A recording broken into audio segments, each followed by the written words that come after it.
Well, I am an admirer of Elisa's. Elisa has even worked for me, and the fact is that she is talented. What they call Kermit and Friends? Kermit and Friends. Kermit. But if Kermit, you're saying like not to frog? do, Yeah, wait. I actually have watched a few hours of the Kermit and Friends.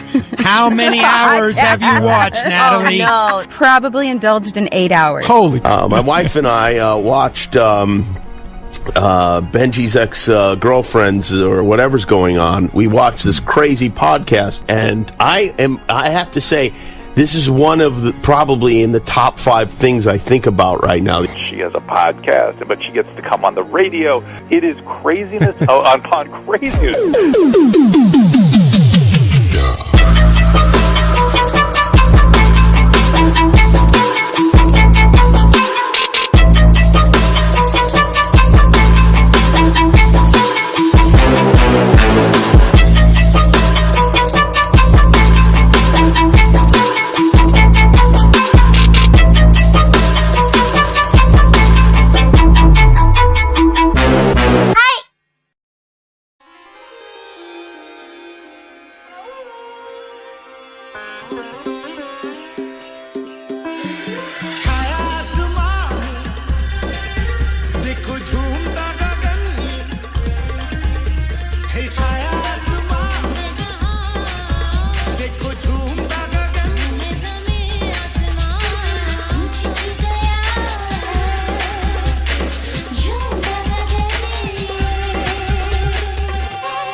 Hi, everybody. Welcome to Kermit and Friends.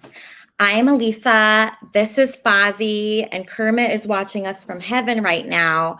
I warmly welcome you into the Kermit and Friends fan club on our Discord server. We will be promoting affiliated shows on there. So if you have a show, you can, oh my gosh, 1 second, I'm getting a call. Kermit and Friends. Kermit and Friends. Hello. Hey, baby. It won't let me click on it. It won't let you click on it? Nope. Okay, so this is what I have to do. I just have to kick. Ham Hands, you're supposed to be up first. I don't even see you. So refresh your camera, Ham Hands. Okay, Andy, come in now. I'm gonna have to kick a couple people right now. Just hold tight. If you want to get on Kermit and Friends, Andy needs to come in. So Andy, come in right now on the link that I sent you. And what? I tried that link. It didn't work. Okay, it didn't work. Okay. So can Leaf King, Tyler Scott, Gaia Paya, or William Quigley help Andy Dick to get on the show? We have a very important announcement. We might be getting married soon. So that's pretty exciting. Andy, do people have something to look forward to? Like as far as our marriage, do you think they'll enjoy it? Oh my God. Okay. Yeah. I didn't know we're gonna, but sure. Yeah. Okay, good. You sound really excited about it. Okay. So Andy, connect with my producer and then you'll get on the show. See, this is a problem running a show by yourself is you can't get like your main stars on the show, like an Andy Dick type that you're marrying soon. So I just want to get my co-host on the air. Oh, there's Ham Hands. Okay, before I get to my co-host, I just want to read you something. I'm going to get to Ham Hands Bill. He has a couple questions for me. But I want to warmly welcome you into our fan club. We're going to be promoting, if you have a show and you have an idea, I am here to spread creativity. So I want you to see what I'm doing and be like, wow, this Elisa person's insane, but she's running her own show. She has characters, she has guests, she's very well prepared. And I want you to be inspired to do the same thing. So if your name's Corey, if your name's Trumpster Bob, if your name's Wendy, or anybody from our community, and you have a show, promote it in the Kermit and Friends fan club on our Discord server. And if you have any music or any other creative works you want to share, any movies coming out, please use that forum. However, I believe that people will use their voice more freely on the forum if they don't feel attacked with hate speech, okay? It creates an environment of intimidation that could scare people away from Kermit and Friends. So you can't attack, Kermit and Friends in the Kermit and Friends fan club. You can't attack the characters from Kermit and Friends, the animals from Kermit and Friends, the puppets from Kermit and Friends, or any other participants in any way at any time. This policy is built to make the Kermit and Friends fan club a happy, joyful place and not a place to complain about the show or have a complaint about me especially or spread any negativity. So if you have a complaint about me, the best thing to do is call me live between 11 and 12 PST and I'll put you on the air, okay? If you don't like what's going on here, should you be in the fan club? Really? Do you think you should be in the fan club if you hate this? I don't think so. If you don't like Kermit and Friends, you should be in like some other fan club, right? Like Shuli must have a fan club out there somewhere. So I'm going to get to my first person who has several questions for me. His name is Ham Hands Bill. He's from the Howard Stern Show. He only has a half hour here. Welcome, Ham Hands Bill. Hey, Lisa, how are you? How you doing? I'm doing great, Bill. I'm so happy you're here right now. By the way, I like the background. It looks nice. Yeah, you like it? You think it's better? Yeah, I mean, it looks like when they do the Super Bowl, they have the background in the back. Yeah.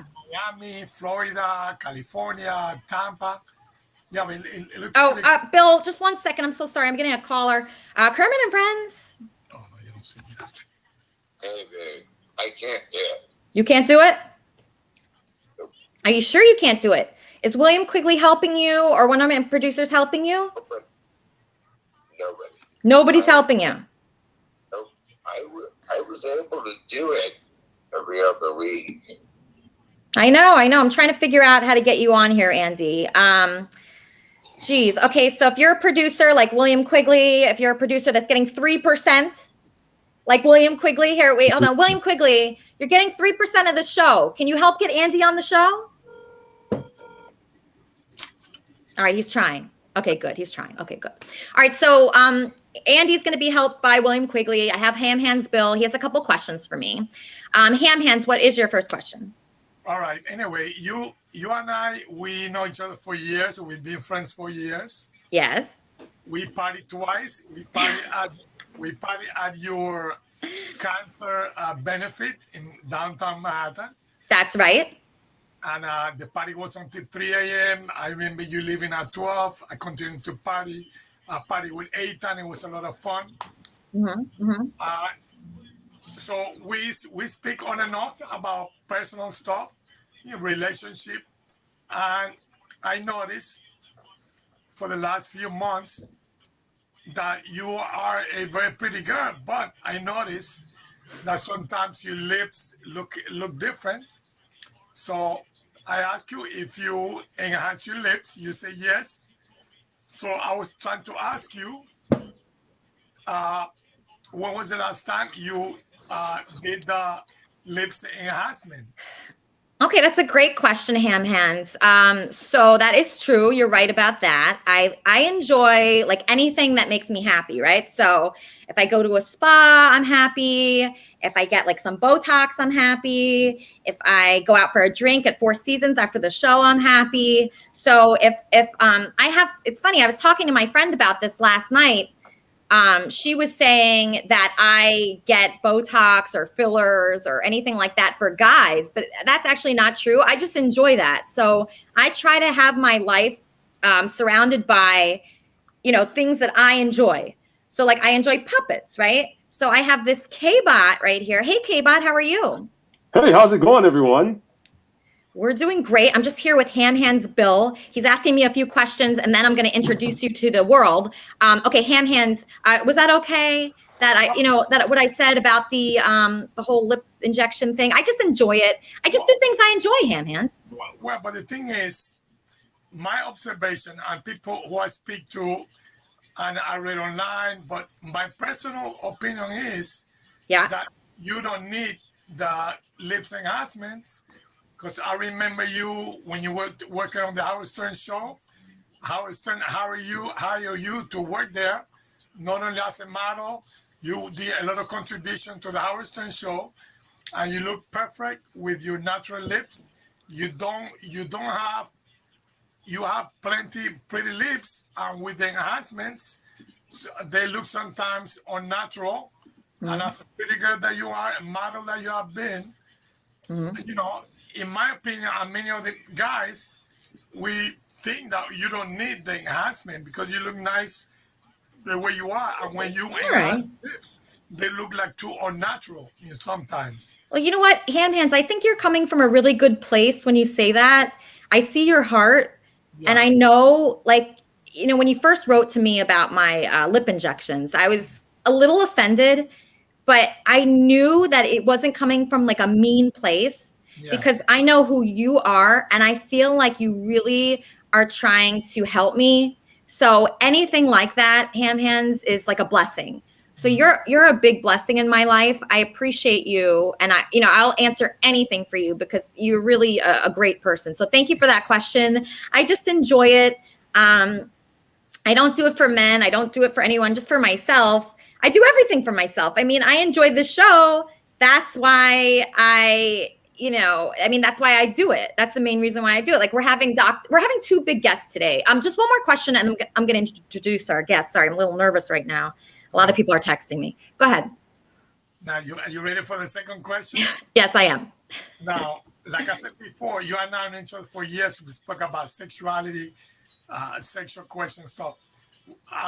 My question is, I remember years ago when you were dating someone that we knew online, the rumor was, or I think I spoke to you about it, that that person performed oral sex on you while you were standing up.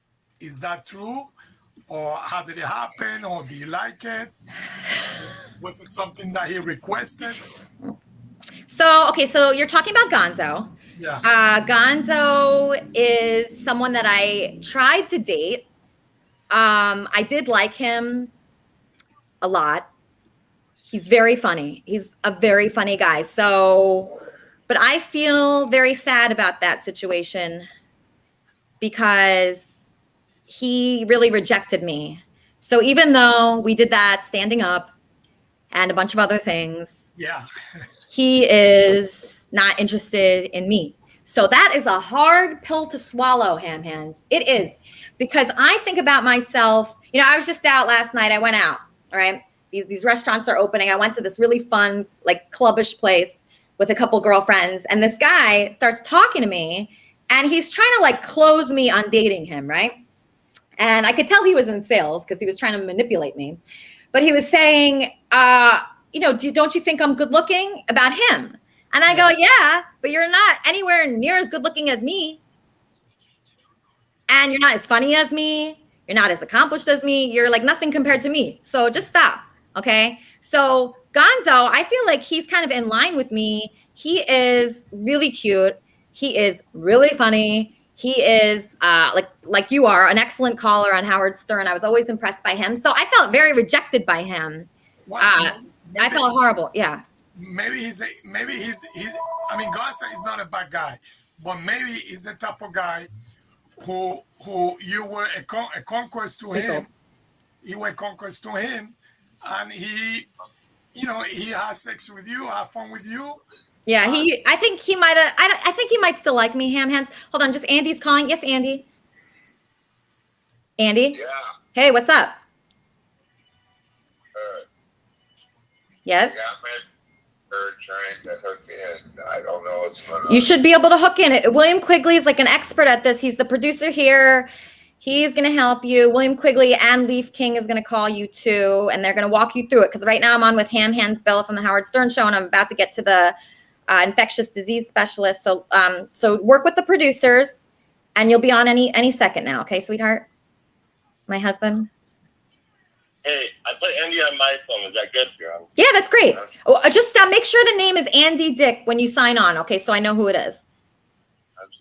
All right, okay, I gotta go. Oh, see, ham hands. I'm so stressed right now. Now. Oh my God.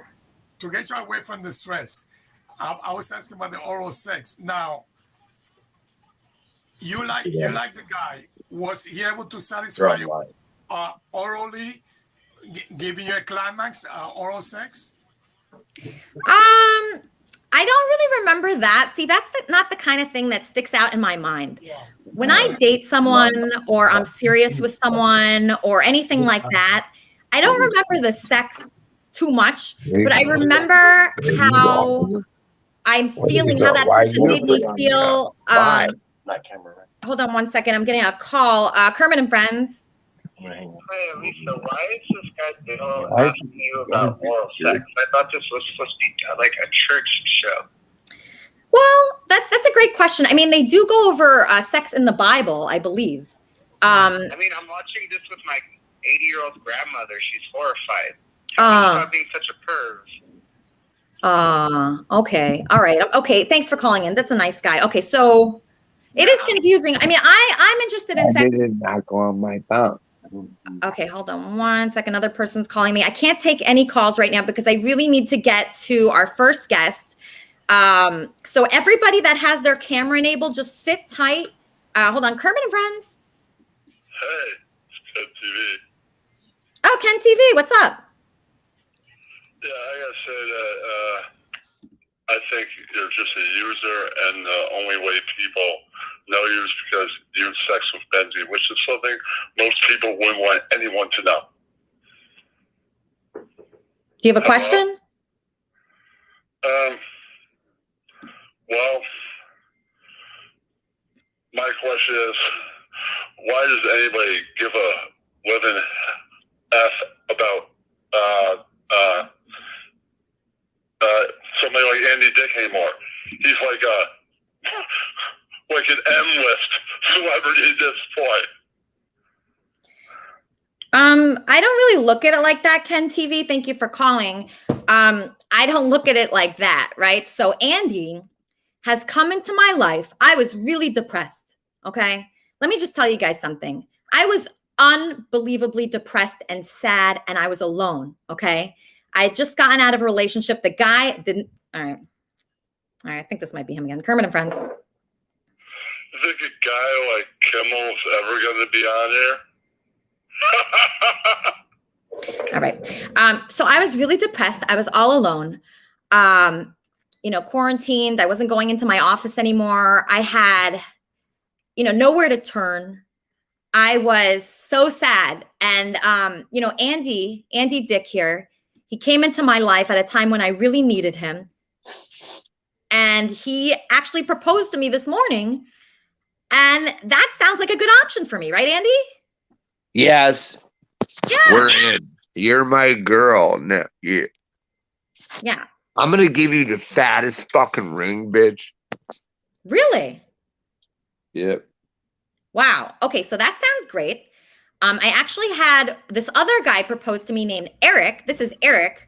I'm going to beat the fucking shit out of that bitch. No, you're not. No, you're not, Andy. Andy, it's fine. Eric and I are just friends right now. But that's the last guy to propose to me. His name's Eric. I'm getting a call from Kermit and Friends. Hey. Yes, hello, Elisa. This is Randy. I wanted to say something to Andy before he got married to you. Oh, okay. This is Randy that wants to give advice to Andy before he marries me. Yes, Randy. Well, actually, I wrote a poem for Andy. I was hoping I could read it for him. Okay, perfect. Is Andy ready? He looks pretty ready. Born ready. Born ready. Dear Andy, my name is Randy. I want to give you a handy. Oh, wouldn't that be dandy? We can sip on wine and brandy. I can lie you on the beach where it's sandy and eat your ass like candy. Oh, dear Andy, our love would be so manly. But let us first start off with that handy. What do you say, dear Andy? Love, Randy. You're gas.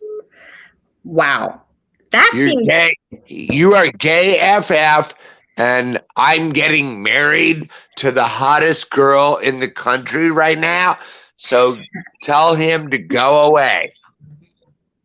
Oh, wow. I'm getting another call. I'll tell him. Kermit and Friends. Hi, Elisa. It's Barry. How are you?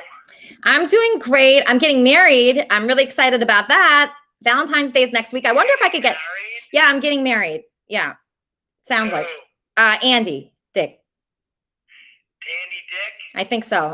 He asked this morning, and I was thinking about it. I was thinking to myself, that does sound like a lot of fun. I think it'd be more fun than not being married to Andy Dick. So I said, okay, yeah, maybe I'll do it. We'll go to Four Seasons.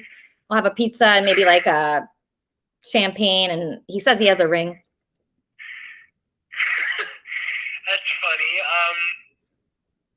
So I wanted to tell all my fans I'll be at a mental institution this week. So I'll be back on regular Kermit and Friends hopefully next weekend without calling in by phone. As long as I test negative for COVID by tomorrow or Tuesday, I'm back in the show next week. Wonderful. By regular. Wonderful. Okay. I'm sorry. I'm hanging up. K-Bot, you have a lot of interference, K-Bot. I'm so sorry. Let me turn this down. That's okay. I didn't know the mic was still on. Excuse me. So K-Bot, our first guest today, I'm going to tell you about him. His name is Fernando. He's a globally recognized infectious disease physician.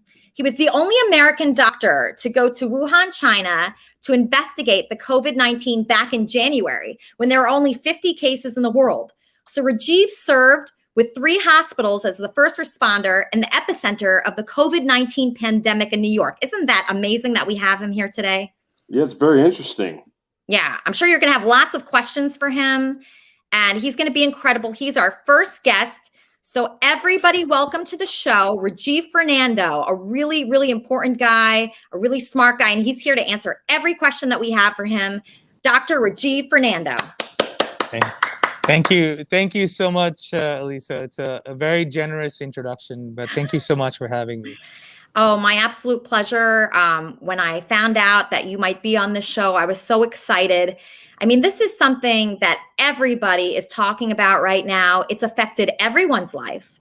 I mean, my office closed down. I feel unsafe. I was at a party, not a party, but like a dinner for the first time last night. I was scared. These guys came over to my table and their pickup line to me was that they had the COVID vaccine. So, the world has changed. So do you want to just introduce yourself and a little bit of your background? Sure. Absolutely. This is the message I want to send out to people who don't want to wear a mask and get other people infected. Please don't be selfish. Protect yourself and protect others. So, yeah. Right. It's interesting. I really do think getting a COVID vaccine series will become a pretty legitimate pickup line very soon. It is. It's true. I was impressed. It's true. It really is. And I think, as the world kind of gets on and, we want to be one global community again, these are the kind of things they'll be asking, like an immunity passport, Elisa, where you say, you want to go to Japan or Australia. They'll say, well, show us proof that you got both your vaccines, which gives you more than 95% protection. And that's what the future is looking like. So essentially me, I'm an infectious disease specialist. And I've always been interested in global health, and really around the world, the number one cause of death is infections. Mostly kids, for example, they're malnourished, don't get enough nutrients and things of that. Lots of infections across the world. So really choosing a career in infectious disease was pretty much a no-brainer for me. I worked with Doctors Without Borders in France for a while, worked in Africa. Came back, did my training here at Dartmouth in New Hampshire. I've been working in New York for the past 10 years as chief of my division for infectious disease. But that's really the boring part. I think what I really like and what I encourage students to do is I love traveling to places where there's stuff going on. And I don't go through any organization which says, hey, we're going to send you, do we get the money? I'm like, forget that shit. There is a problem in China. I know about it. It's going to get worse. I'm going to go there and investigate. So I don't wait for anybody else. And I just believe that, you got to go there, and humanity is critical. People are just very selfish, and I have no problems whatsoever, risking myself a little bit for the love of mankind. So I've been doing that with Ebola in Africa, and this was a great challenge. Going to China, I almost got arrested over there for investigating the virus over there. So lots of tough times, but I do it with a lot of pride and honor for humanity. So I'm so happy to be a part of this project and helping Earth. Wow. So you're not afraid. You're not afraid of the virus. You're not afraid of being around all these people that could be giving it to you, that you have no fear about that at all? No, I think, and that's one of the things I'll talk to you in a little bit about on why I started a campaign called Mask Up Earth. And really, if you use your appropriate precautions, if you're wearing a mask, if you're doing hand sanitization, social distance to the best of your ability. Remember, you're going to be in a subway, you're going to be in a bus, people are going to be really close to you, to do it to the best of your ability. But if you're having a mask at that time, you're in pretty good shape. So I've been working with COVID patients for a year now, all over the world, really. I do consultations in Brazil. I was in Mexico City a few weeks ago, helping the Red Cross over there. So it's just, I'm constantly in contact with COVID people. So it's just, I've learned, just do the right thing. It's pretty simple, straightforward. Just wear a mask, hand hygiene, and distancing. And I think that's the safest way to go about things. Okay, so a bunch of people wrote into the show with questions. Sure. I'm going to read some of those questions, and then we'll get to the fans that are live on camera. Thank you. I don't do well with all this praise, so I'm so happy. I can't. I don't talk. I don't like talking about myself, Elisa. You don't? So no, it's just not me. It's just I'm a pretty calm guy. But thank you for bailing me out. But I can't talk about myself anymore. But let's keep going. Okay. I'm sorry to hear that. No, not at all. Not at all. You were just asking a simple introduction, but I just don't like talking about myself for too long. Thank you. Yeah. Doctor, are you shy?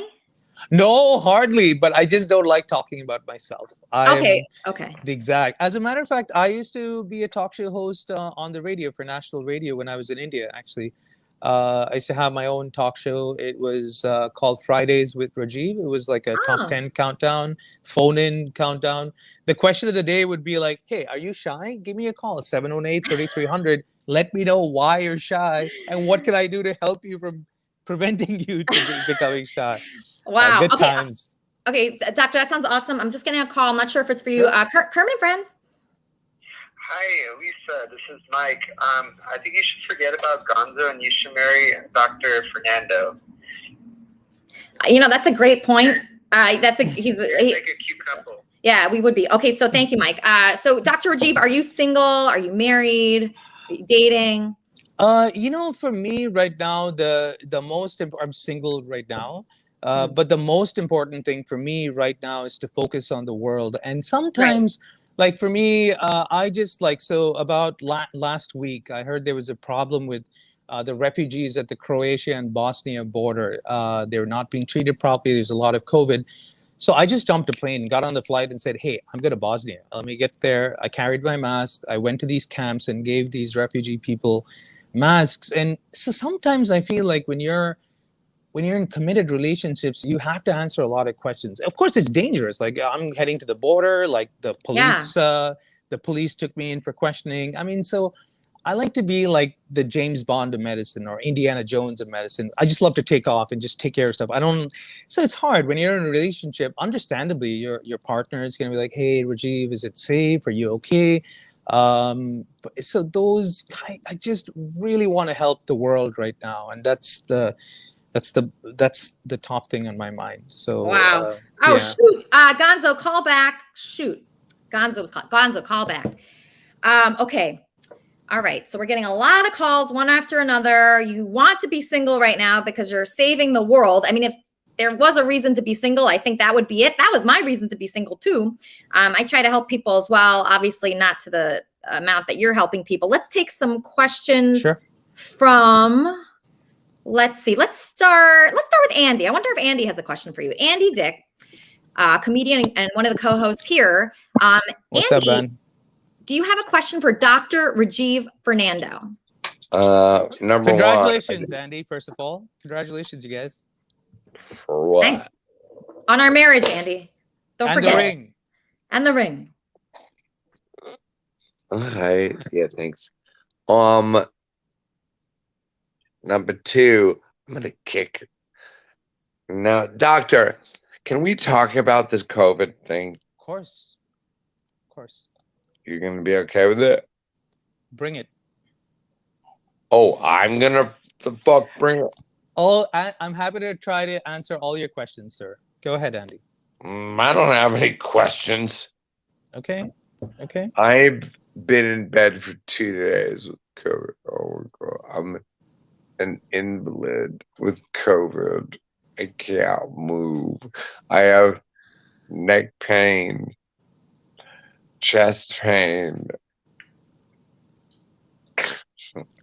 Oh no. When was your test positive, Andy? When you took it. Okay. Remember that.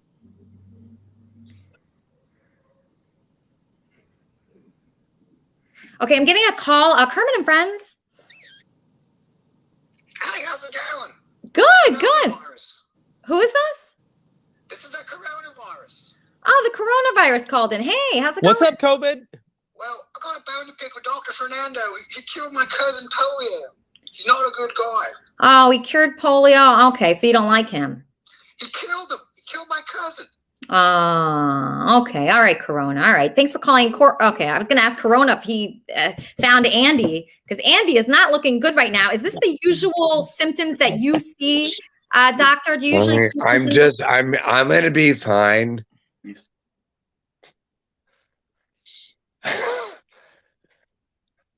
I'm going to be fine. Now, you know what? It's more important that me and you are getting married. Yeah, no, I'm looking forward to it. You know, I mean, I just found out today. So we're going to go to lunch after this. We're going to see how it turns out. And Are we back? Yeah, we're back. I mean, it's been good so far. Andy, I like you. I mean, should I marry somebody with coronavirus that has coronavirus right now? That's like, you know. I would get a nasal swab to make sure that your partner doesn't have coronavirus to be safer. Yeah. And then I think I would get married after that. Yeah, I think that's good advice. You know, how much longer do you think this pandemic will be going on for? Yeah, great question, Elisa. And I think there's a lot of civic responsibility. So there are things the healthcare system can do for people, which is, you know, giving vaccines. And, you know, to a lot of people are criticizing the way things have gone. But, you know, this is a new virus the world has never seen before. And it's not just the United States. The whole planet is suffering. UK, Germany, nobody really knows. No one has a slam dunk approach to say, I got you. We know exactly what to do. And this is what we're going to do. Nobody has the right approach, including the United States. But to our credit, we got off to a little slow start, which is not surprising. It's all new. But I think we're vaccinating close to 1.4 million people a day in America. So we're doing great. I'm really happy. On February 11th, they're going to have more pharmacies are going to start using it. So CVS, your Walgreens, your healthcare center, your doctor's offices. It's going to really change. So there are going to be a lot more vaccines. But that's one thing that the medical community can do. The other thing what's really important is civic responsibility. So we have to make sure that we continue to wear our masks right now, because without wearing masks, it's not going to go away. The vaccine alone will not stop the virus. So we need to do social distancing, masking, and vaccines. That's what's going to save us. And does it worry you at all that the clinical trials haven't been around that long? Is there any danger in that? Yeah, very good question. So this is a technology which is not really novel. It's called mRNA vaccine technology, which has really been around for like 8-10 years, really. But it's finally found its urgent use where the world says, "Whoa, we need to take care of this right here, right now." How cool is this vaccine technology? It's going to be used in anti-cancer therapy. It's also very likely the world has been searching for a vaccine for HIV for about 40 years now. But I feel this kind of technology is the one that's going to give us that vaccine for HIV. It's huge. It's really going to change medicine forever. And do you agree with the shutdowns? Do you think that was necessary to really shut down the whole country like that? Well, I think shutdowns should be viewed as temporary. It's a shut if the infections, like say, for example, Los Angeles, I feel LA County was badly hit. And I think some of the things that worsened LA was, the Lakers win the NBA playoffs, the Dodgers in the World Series, lots of those parties, which are what we consider super spreader events. That's one of my concerns with the Super Bowl today. Yeah, right. That's why I think LA got hit really badly. So I think in situations when a virus is spiraling out of control, human infections that you can't even talk about, it's just going out of control, that's a good time to say, whoa, let's stop, pause, and reassess. So that's a good time. But it certainly should be viewed very closely and to say when to reopen. Because if you can't just shut down a place and say, well, let's just shut it down, we'll talk in a couple of weeks. We have to have open discussions on a day-to-day basis. Now, certain areas where you shut down a lot of people are privileged. They get to, you say shut down, cool, I'm going to open my Apple, I'm going to work on my laptop from home, no worries. But I was in situations before when I say, hey, you shouldn't be coming out. It's like, doc, do you want me to die from COVID or do you want me to die from starvation because I can't afford food? I mean, what do you do? These are real problems across the world, and just you really, that's why I think having a lockdown should be very temporary, where you say, all right, let's close down now because the infection rate is going crazy out of control, but let's reassess this on a quicker basis to see where we are. Are the rates going down? What's going on with that? And then I try to open up actually based on those situations. Okay, so now I have a caller. Yes, Kermit and Friends. Hi, this is Michelle. Hi, Michelle. Thanks for calling in. Doing good. You have a question for the doctor, Dr. Rajiv Fernando? Yes, hi, Doc. I just want to tell you, real intelligent. You're amazing. Your information is amazing. How are the Caribbean islands doing as the COVID now? I mean, there's lots of rumors saying that the heat kind of kills the COVID. I mean, do you guys know? Is there any research on that, if it's true or not? Well, Michelle, thank you for your kind words, first of all. Very nice. The weather has really been causing the current problem. The winter is really what's causing parts of the world where there's a lot of cold weather. That's what's being affected right now. There's no sign, and to be perfectly honest with you, there's no data that's actually come in, but that's why we keep a very close eye on the globe. Actually, every day I get an email which tells me, hey, this is the part of the world that it's going to get worse or better. So we, as infectious disease doctors, we look all over the world to see what area is going to tank, what area is going to get better, and go from there. I haven't gotten any new data from the Caribbean. Of course, we follow very closely, but the weather is very friendly there, which is good for now. We're not going to see those rates that we're having in the United States, Europe. We're not seeing it over there, but we keep a close eye, but no surge or anything that I know of at this point. Okay, Kermit and Friends. Yes, hello, this is Randy. I had a question for the doctor. Okay. What's up, Sandy? How's it going? So if I were to fuck Andy and he was COVID positive, could I also get COVID from making love to Andy? Thank you, doctor. Wow, that's a good question for us all. Okay, so he's saying by making love with Andy, if Andy does have COVID, he said he had COVID, so that is worrisome. Absolutely, it's a high risk situation. Remember when you're exercising. Remember, COVID-19 lives in the nose, in your nostrils, right over there. So essentially, when you're with Andy, and if you're expecting to, thanks, baby. Can I, doctor? Yes, Andy. can I ask you a couple questions? Can I just have answer a Randy and neck- then? I have a neck ache, Okay, yeah. a little bit of coughing, and slight pain in my chest, and I've been tired for days. Right. Andy, the minute you mention chest pain to me, you have to be evaluated in an emergency room. It's critical. Anything else? So you have various symptoms. So if you have a fever, a cough, a body pain, a little body pain, just not feeling well, fatigue, I would say, okay, Andy, you can stay at home and watch very closely. That's what I would do. But the minute you tell me you have shortness of breath or chest pain, that's you know what? All of a sudden, I feel better. Good. All right, that's nice to hear. Okay, so Andy, obviously everybody here, here I am. Yeah, there, my baby. Everybody here knows that I asked you to marry me. Yeah, I'm really excited about that. And you said yes. You said yes. And you got a room for us at the Four Seasons. Well, I made a reservation for brunch at the Four Seasons. Hang on a minute. I want a fucking room, bitch. Oh, come on, Andy. Okay, so let's just say hi to our musical guest. This is a friend of mine for years.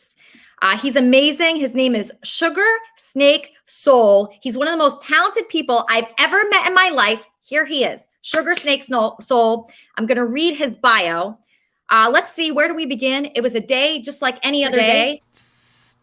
Luke, hold on. Luke, I have a lot of echo.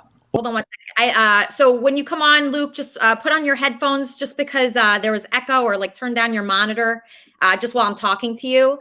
But let's see, where do we begin? It was a day just like any other day, except this day was different. The sun was shining, the birds were singing, the earth was spinning, and Sugar Snake Soul was born, sent to earth by the shroom alien gods, a tiny sugar snake with a soul made of gold. Okay, the little snake was very good. Singing and singing and singing and singing was what the snake loved to do. Here's the snake live on Kermit and Friends, Sugar Snake Soul.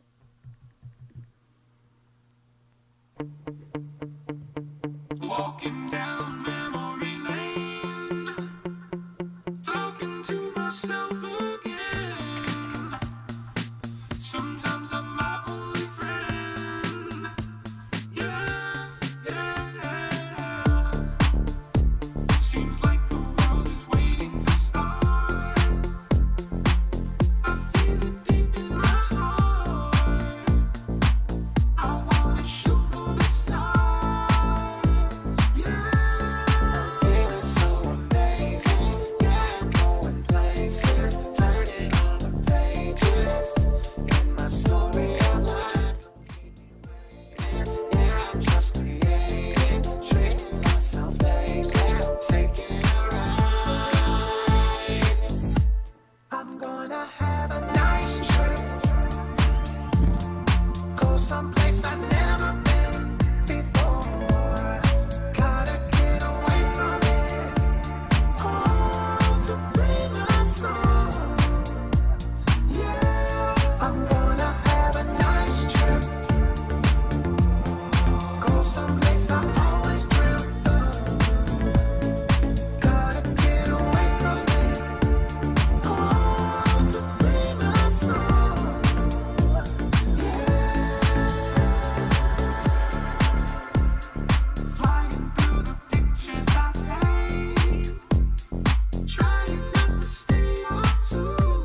Wow. That's all you my get.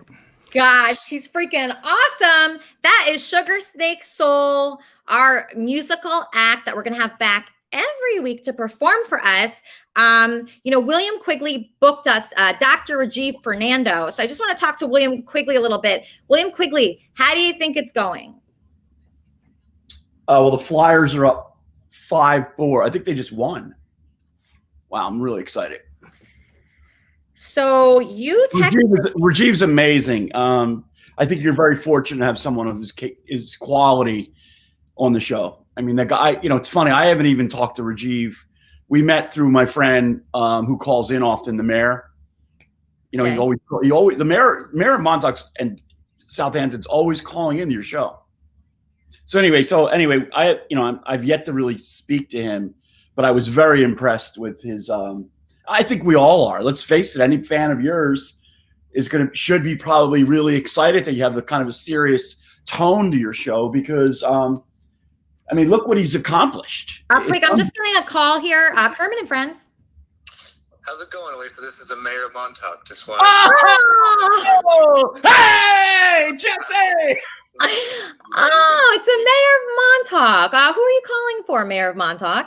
Well, we're just calling to say hi to Quigley. We made up since he fucked our town up with that painting thing that he did. And, the residents did not like it. He is so sorry about that, Mayor. He just really is upset that your whole town is upset about him with the painting. Do you forgive him? Is he allowed back in Montauk?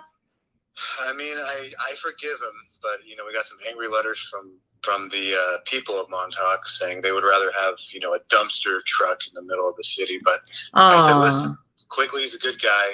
Well, we love him, and I'm just happy to hang out with him. We made up, so Quig. I like that PC. Thank you, Mayor. Thank you. That mayor called in for you. Wow, Quig, you must be a really important guy to have a mayor, the mayor of your town, call in.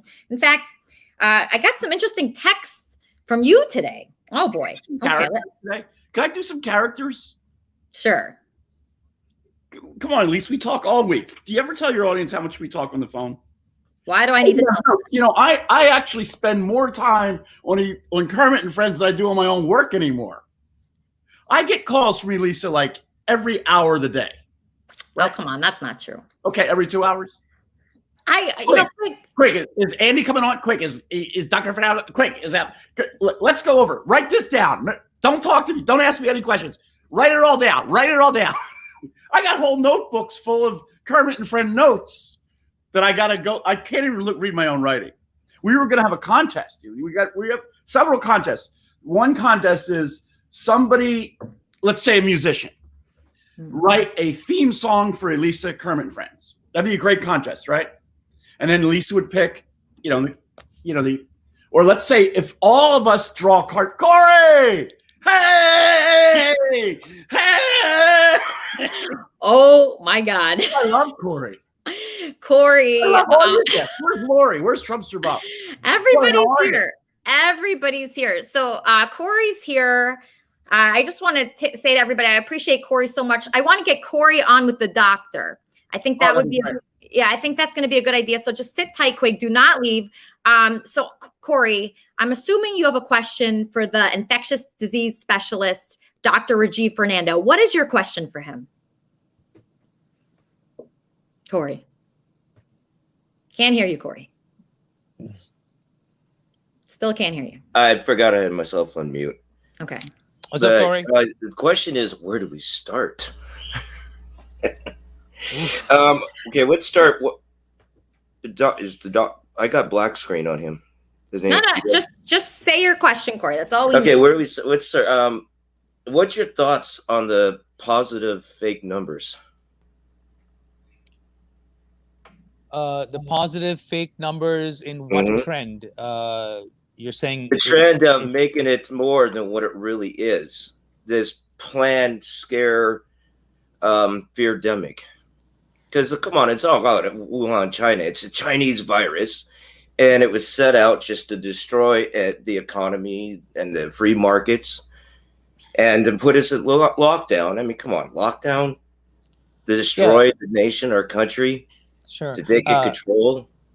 So Cora, I think that's a great question. I'm unable to really, the thing is, as a doctor, I wake up every morning and I listen to a song called Rise Up, which encourages me.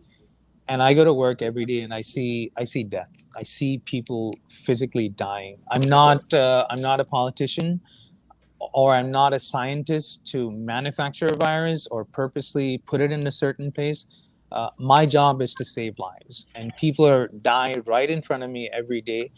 And I fight for my patients right till the end. I never fucking give up. I can't. I just will not, and I can't. I'll fight with them till the end, and that's my role as a doctor. What do you think, though? I'm sorry, go ahead. No, please do, Corey. Please do. But what do you think of everything is COVID? People die of natural causes, cancer, heart attacks, car crashes, and it's put down as COVID. Yeah, I see exactly what you're saying. I'm not sure about the car crashes so much. And, I'm not in a position to talk about how hospitals bill this. I know there's a lot of controversy without this, but I will tell you this is real. The people who are dying are real. 450,000 Americans who have lost their lives. It's real. It's real. It's not just within us. It's a global pandemic. The whole planet is suffering. So I think it's really hard to just, of course, I think a lot of this we'll realize next year, to be perfectly honest with you.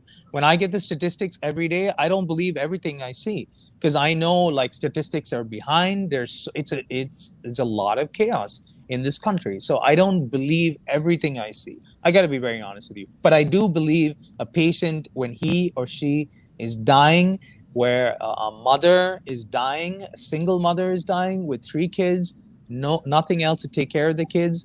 I do believe so many situations. It's really personalized by my medical career. It really has. We have never seen anything like this, and we take care of lives. But I understand your concerns. There are a lot of people out there. Yeah. Trust me, I can go far deeper than this. I mean, I can. Maybe we'll get there. Maybe we won't. But what's your thoughts of not just that, but putting the fear into the people? But do you have? Corey, I'm getting a call. Wait, hold on one second. I'm getting a call from a cute person. Kermit and Friends. Hello, Alicia. Hi, Wendy. Thanks for calling in. You're welcome. What's going on? Hey, Corey. Corey's here. Hey, Wendy. Hey, Wendy, he says. Wendy, I'm not sure if you know this, but Valentine's Day is next week. I'm already working on sending Corey a Valentine. Oh my gosh, that is so nice. What are you going to write in your Valentine to Corey? It's going to be a surprise to Corey to read to everybody. And what do you like about Corey? Like when you talk to Corey and you are co-host with Corey, what is it about him that you really like? I like his jokes. I like his funniness. I like Casper. I love Casper. Who's Casper? His bird.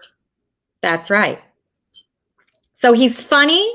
He's handsome. He has blue eyes. He's fun to co-host with. He never leaves you alone. You know what I noticed about Corey, Wendy? What? Something I noticed about Corey is every night he's there for you. And in life, it's hard to get someone like that.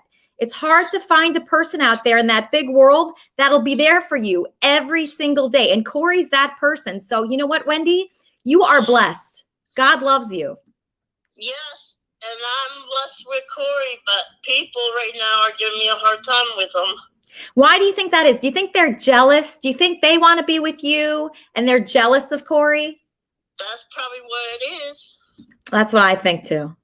I'm sorry, Wendy. I'm sorry that's happening, but I just want to tell you and everybody out there that's listening right now that if you love someone, it doesn't matter at all what anybody else thinks. It doesn't matter what your friends think, what your family thinks, what people on the internet think. It doesn't matter. All what matters, Wendy, is what's in your heart. And you have a great heart, and so does Corey, okay? So I'm proud of you. I'm so proud of you, Wendy. You are amazing. You are incredible, and I hope you keep going with Corey and just do whatever your heart tells you, okay? That's what I'm going to work on, but I got to talk to these other jealous haters. Yeah. I mean, you could talk to the jealous haters if you want, but you can also just ignore them because, Wendy, I have people like that too. I have people that say to me when I was dating Benji, they would say, oh, you shouldn't date Benji, or even Andy. They say, don't date Andy. You know what, Wendy? I'm going to date who I think is cute, and that's it. Okay? That's what it comes down to. I was thinking about dating Corey, but I don't know if Corey wants to go out on a date. Well, I'm going to ask him for you. And you know what? You should go after him. If you want him, Wendy, you could go after him. You can go after whoever you want. I know he took his shirt off. Did you like when he took his shirt off? Yes, I did. Did you think he had a good chest and a nice stomach? Yep. Yes, you did. That's right. So you know what? You're going to get more of that. I'm going to make sure Corey's topless for you on Valentine's Day. So that way you can have a really great Valentine's Day and you can be happy, okay? Okay. All right. Corey's listening right now. Is there anything you want to say to him about how you feel? Yeah, Corey, I love you, and I'm sorry of what happened every night, but we got to just get over it. That's right. That's exactly right, Wendy. I love you. Okay. I'm there for you. If you ever need me, give me a call. Love you. Okay. Thanks for calling. That's a great person. Corey, you heard it clear, loud and clear. That was Wendy Pack from the Wendy Pack YouTube channel and also from the after show. So after this show, Corey and Wendy Pack host a wrap-up show. And in the last few weeks, Corey has gone through so much because people are very jealous of him. He's handsome. He's topless. He has blue eyes. He has a bird named Casper, and Wendy's in love. So, Corey, will you be Wendy's Valentine? Sure, why not?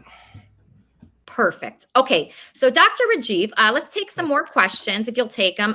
Douglas M. Ducote. He's muted right now. Hopefully he'll unmute to ask Dr. Rajiv Fernando a question. Hey, Douglas, how are you? Pretty good. How are you? Chilling. So, thank you, first off, for all your work that you're doing with COVID-19. But let me ask this. I don't know much about medical.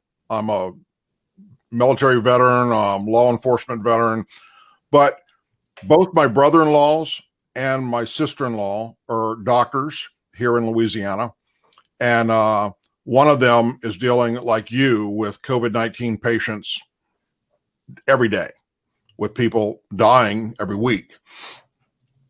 But what I'm seeing and what I'm hearing from this part of the medical community is that if somebody comes into the hospital with a medical condition already, but they have COVID, and then they die of that medical condition, just the fact that they were listed as having COVID, they list them for the world numbers as a COVID death.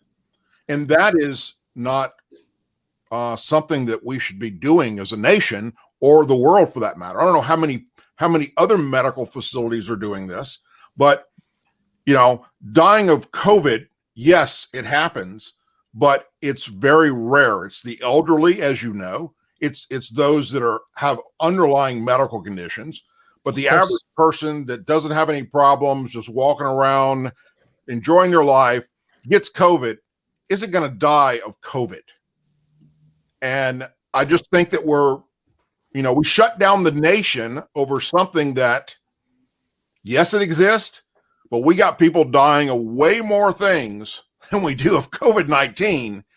And yet we're restricting our freedoms based off of, I think, a false narrative in a way. So how would you respond to that? It's a very good question you posed, Doug. I've certainly heard instances of people who have comorbid conditions, like you pointed out, and being labeled as a COVID death. Now, for our audience out there, I want everyone to understand that COVID-19 does not exclusively cause a pneumonia. COVID can cause strokes, it can cause heart attacks, it can cause clots to the lung.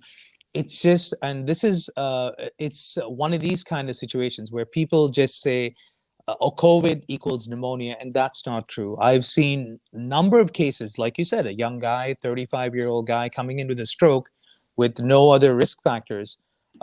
and that's COVID. Like, and we do a test of the nose, we find he has COVID. So COVID has many different presentations, and that's what I want our audience to understand, that it's just not the lung, it presents as other things. Now, your question, which is about, people having cancers and other comorbid conditions, I am in complete agreement with you. These are the kind of numbers that make me very concerned, because we really need to know the truth. And as long as the hospitals should be billing, there's other situation, unfortunately, which I hate to mention, which are beyond the control of me practicing as a physician, where you get billed certainly in a different way. If you use the word COVID-19 in your diagnosis, they say, well, you get paid or compensated in a certain way. So I'm completely against this, and I'm completely with you in this. These are situations which I think we'll get more information next year or this year as more things come out. But yeah, it's disgusting for me as a physician to see if something is overbilled or given a wrong cause of death. It's disgusting for me as well. So I share your pain, and I hope, but I want you to also know that there are many people genuinely suffering from COVID-19. Oh yeah, only. I had COVID myself. Yeah, I'm sure you must have felt how terrible it was, right? Oh, I thought I was going to die. Yeah, but I got through it. Yeah, you're a lucky guy. So the people who get really sick are people who are over 65, if you're immune compromised, if you're taking cancer therapy drugs, there are diabetes, morbid obesity. These are the risk factors. So when we see one of those kind of people walk in the door, immediately it's like, all right, we got this one can go down. And so the way it is you see someone who's completely chilling over there and say, doc, I got some cough, a little shortness of breath. You come back 5 hours later, he's on a breathing machine. So these cases tank very quickly. But thank you so much for your comments. They're well taken. I know a lot of people out there, it's either like yes or no, but I'm not that way. I always listen to different people and different opinions. I am there as a physician to save lives, but I completely understand your call. And for people like that, they shouldn't be doing shit like that. That really pisses me off. Okay, Fernando, I got a few questions here. Let's just make some good points here first. Yes, the people are put in nursing homes, elderly, because it affects the elderly, because it's about the immune system and respiratory system, not the nose, because it's not even airborne, even though that's what we're led to believe. Mm-hmm. And the mask cause more bacterial pneumonia than anything, because with all that, you're breathing your own carbon dioxide and your germs and your bacteria. Doesn't cause more pneumonia. But then, yes, people are put in nursing homes and respirators, and they're turning respirators up to kill them off on purpose. But then at the same time, why are people having convulsions and seizures, and they have to be respirated and all this? Because that's what's in the vaccines. That's what's causing is the vaccines is causing it, not COVID itself, which is blown up so out of proportion to put the fear factor in the people, keep them in lockdown, stay at home. Walls and borders don't work, but then you got walls and borders at the White House now, and that big deep state has it. But then let's look what's in the vaccine. Time out, ref. It's all good. Time out, ref. Corey. Yes. Dr. Rajiv was in Bosnia last week. He's been in China. I painted the president of the United States when he was president. This guy can really give us some really important facts. He's in every day of his life. Okay, but let's look at what's in the vaccine. He has the facts. But listen, it's the vaccines that are causing the problem. This guy there should be a statue up about him somewhere. Okay, whatever, dude. No, I'm not. I'm okay. But let's wait. The vaccines are causing the problem. They're causing people get sick. It's made to kill the elderly for 50 or above. If you're 50 or lower, you have less chance of having the side effects of the vaccine. I got look this. At the live Thank viruses. You got live cancer viruses, live AIDS virus, live all these other viruses that are causing problems. Autism virus. Sure. You got all this causing that. So in order to continue this discussion, can you tell me some of the cancer-causing viruses that you just mentioned? Can you name a few? Well, obviously your basic cancer. But what are the cancer-causing viruses that you were just talking about? Well, it's the live what? cancer-causing viruses, AIDS viruses, autism. People are passing out. They're getting convulsions. They're going in comas and dying. 2 hours later, they're getting sick. They have to be in the hospital, basically dead. It's basically just to kill the population off. I feel so bad for you, bro. Honestly, I really do. So obviously, really I'm do. not. So if I know plenty of doctors and nurses that agree with me, and I get a lot of my information from them. Also, not mainstream, but real news. So no, I'll tell you. So about getting a vaccine. So a lot of times people have complaints, and I'm not going to dispute that. I never sugarcoat that. When people are going to get the vaccine, I said, yep, you're going to have some fevers, you're going to have a sore arm, you're going to have some chills, you're going to feel like crap. Not uncommon. You can certainly get that. Give me a second, bro. I heard you out for, just give me a second, all right? So you're gonna have those symptoms, and that's actually a good sign, which actually tells you that the vaccine is actually woken up the immune system to work. I want you on February 7th, 2022. I want you to be right here, right now, same bad time, same bad place. We can talk about this again and see how many lives these vaccines are going to save. But actually, it is destroying the immune system. Because if you don't have a virus, your immune system can't build an immunity. May I politely and respectfully ask your education background before you make a comment like that? Politely and respectfully. Well, common sense and doing my own research and actually listen to the real doctors are not going to sell out for the mass murder. It's just like if you sell out. And a lot of doctors do because they're getting higher pay. I get nothing. I mean, they're getting like $53,000 just to kill people off. See, I don't know that. So I'll tell you something. I'm not an immunologist. I'm not a specialist. I read. I spend a lot of time. The most part of my day is divided into helping people and reading more. Okay. Every day I'm on. I'm studying, reading, trying to know, but I don't know it all. And a lot of times people say, Rajiv, can you tell me the exact number of deaths you're going to have here? I say, well, I'll put in my calculations, but I'm not an epidemiologist. So, I mean, without that kind of educational background to make those comments, I think is a little thing. I respect your field, but... If I may ask this, you've had the same number of deaths about 2017, 2018, 2019, same number of deaths in 2020. But you notice now the cold and flu is deadline. It's why don't we ask that? But then why do you think that's happening? The COVID deaths have reached up that same number of what the cold and flu is, not even so the cold why flu do you deadlines. think so you got to think of what the propaganda is here. Yeah. So I want to, firstly, I want to point out that this is an educational and peaceful dialogue between us. All right. Nothing. I want to learn about what you have to say, and I'll tell you what I have to say. So ask yourself why the flu is virtually non-existent this year. Why is that happening? It's amazing, isn't it? Yeah. Think why? about it. So why do you think it's non-existent this year? No, you tell me. I want to get your Because thoughts. that way they put the fear factor of COVID in there, and that way they have control of the masses of the people to keep the fear going. Yeah. So please go on. Sorry, Cor. Go ahead. I mean, look at the martial law that we're under. You think it's going to get better? No, it's going to get worse. Martial law is going to get worse. This is all about. We'll discuss this in a second. It's about government control.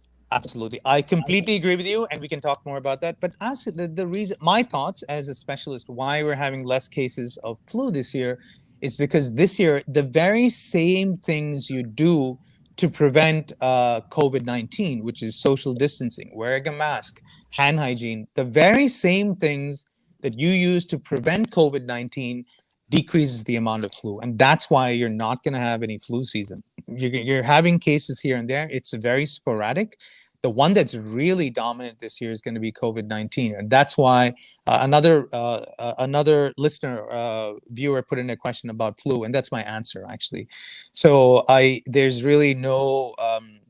that's why you're having the decrease in flu cases, because the community or humanity has learned to adopt these principles of wearing a mask, hand hygiene, and of course social distancing. And that's why if we do this, countries like Japan, so when you go to countries like Japan, Hong Kong, if you're having a cough, you're wearing a mask to work every day. Why is it considered rude to show up to work if you have a cough?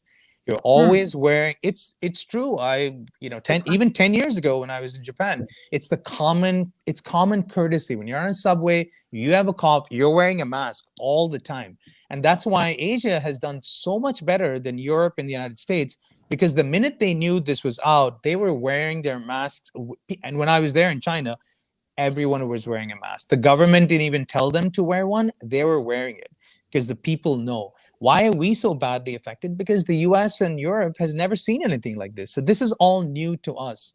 So COVID-19 is real. I'm in agreement with you. There's so many unanswered questions, but I think that can come out at a time when that'll evolve. But let's take care of lives. Let's save people first, bro. Let's take care of that.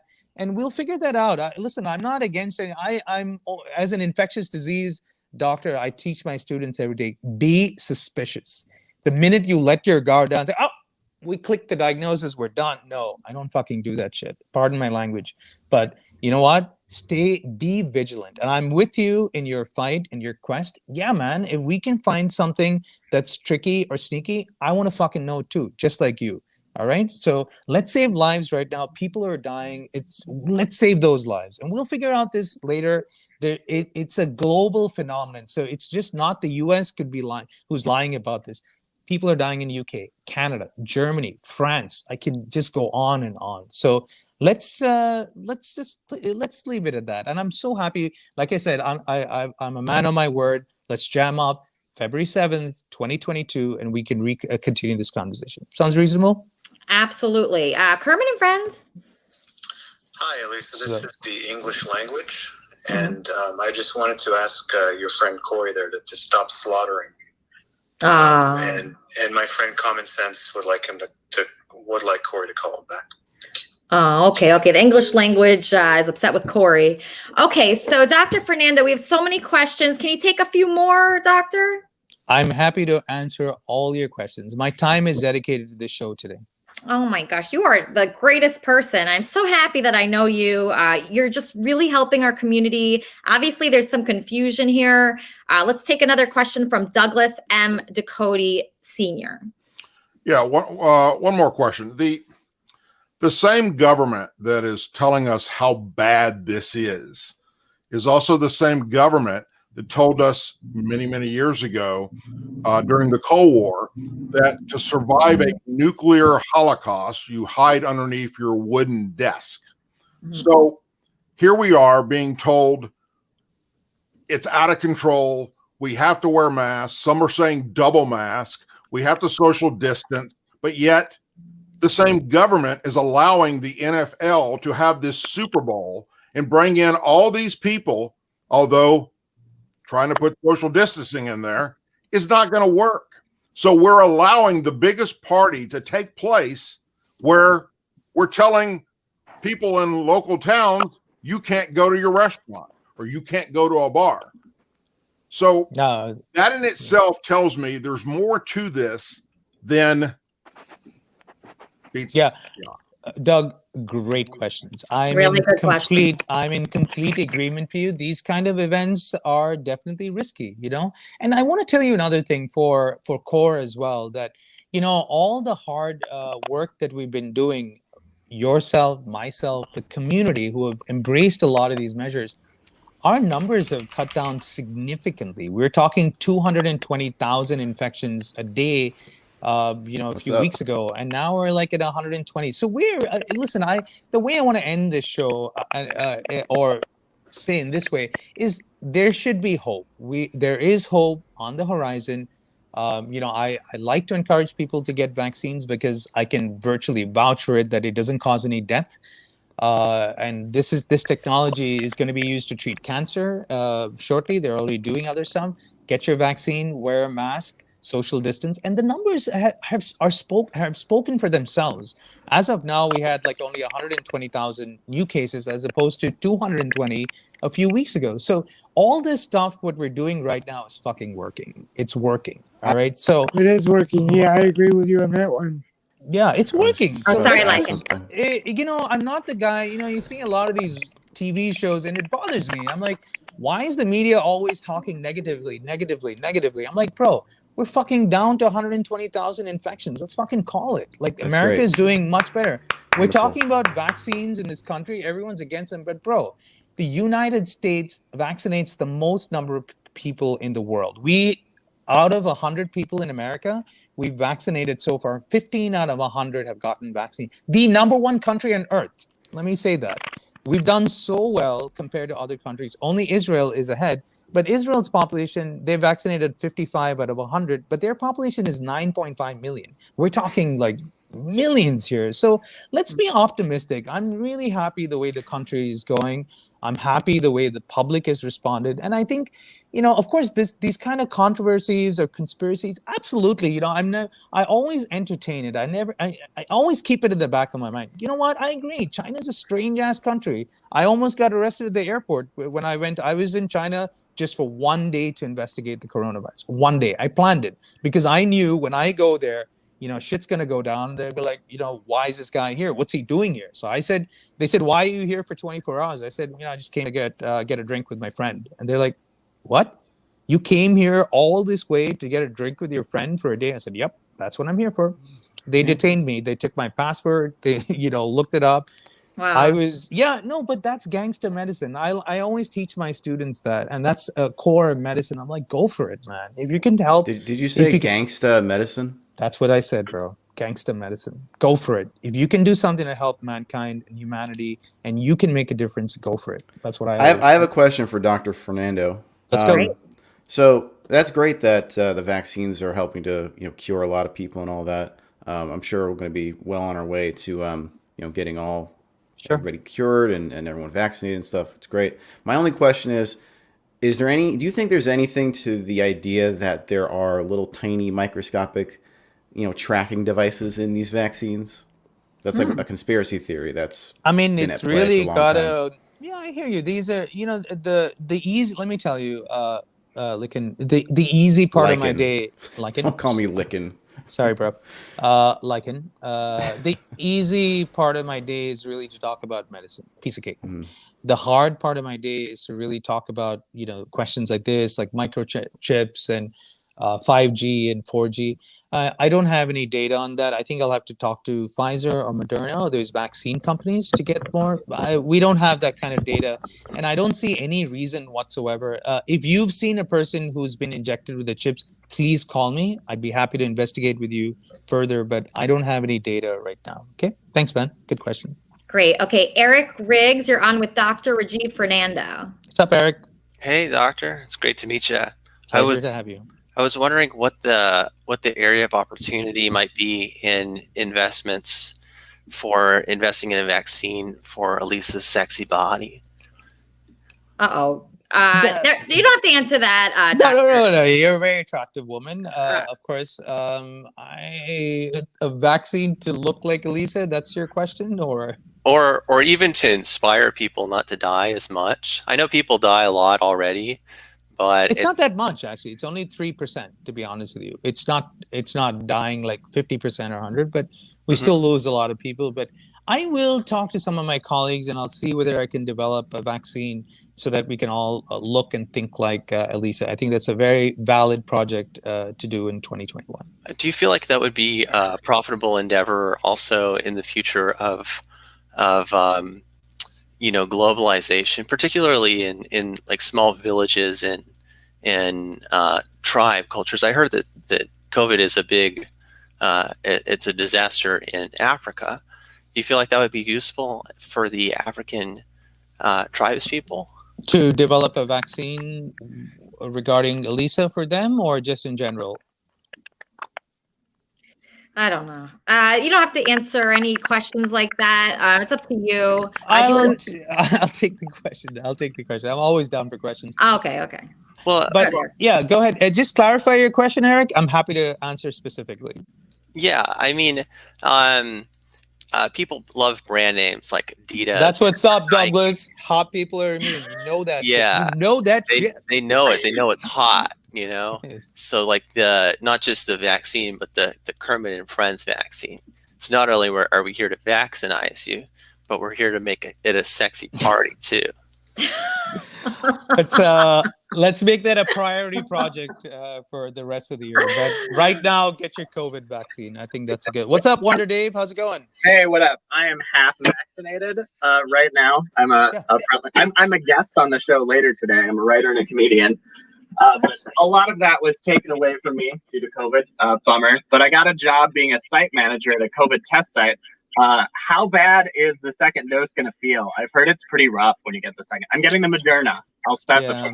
Yeah, I think I have to be honest with you. I heard the Moderna second dose is rough. So, what I suggest you do is, after you get the shot, it's not unreasonable to tell your office that you may need the next morning off. It's not unreasonable. Don't tell them you're not showing up, but say I spoke to my infectious disease doctor, and we all know that the second dose of Moderna can be a little bit more harsh because it's really stimulating your immune system. So I would just give my boss a heads up and say, I may want to come in a little bit late and things like that. Have some Tylenol at home because you're going to have you possibly can get high fevers. So keep some Tylenol, take care of the fever, some body pain, and make sure you have a lot of water. That's what I would do to prepare for I have a a question. I have a question. Sure. Go ahead, Justin. Do you think that America will be normal again? Of course we will. Of course. We will definitely get back to normalcy. We have to be patient. It's a sucky year. That's all I can say. This will go down in history. It's not, no one wants to stay at home. All of us want to go out and get a drink. All of us want to go out, party, but it's just a sacrifice. It's just a rough year. And that's why this year will go down in history as one of the worst financially, economically, personal, so many relationships, everything. It's gotten so much harder, so we